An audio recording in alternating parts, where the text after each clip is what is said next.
kampuni ya 361 chini ya mmiliki Mustafa ndio ambayo kwetu sisi kama wizara tunaitambua ndio itakayompeleka Miss World kwenye ushiriki wa Miss World duniani. Na tunaenda hatua kubwa zaidi. Mwaka jana nafikiri mliwaona mamisi walikuja hapa Tanzania, na nazo habari njema ya kwamba tayari kupitia Miss World Tanzania mwakani 2027 itakuwa mwenyeji wa mashindano ya Miss wa dunia yatakayofanyika hapa Tanzania.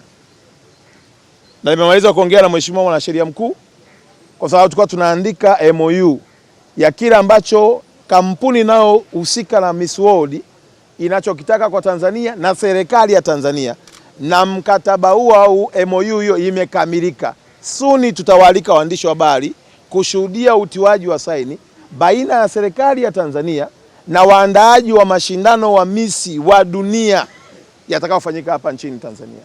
Na kampuni ya Kitanzania ambayo inatambulika ni kampuni ya Mustafa Hassan Ali ya 361.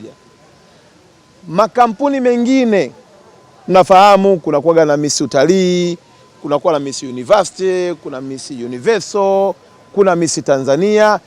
Mimi nayapenda yawe mengi zaidi, yalete changamoto na kuchachusha hii tasnia na industry ya Miss au ya mamisi au ya urembo hapa nchini kwetu. Lakini kila mtu ana kipengele chake. Ni kama vile useme kuna kampuni za vinywaji zipo. Sasa kama unakunywa kinywaji fulani ndio uzuie kinywaji kingine kisizalishwe.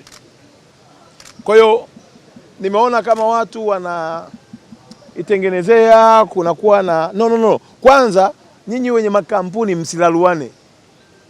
Msilaluane. Tunawatakeni wote.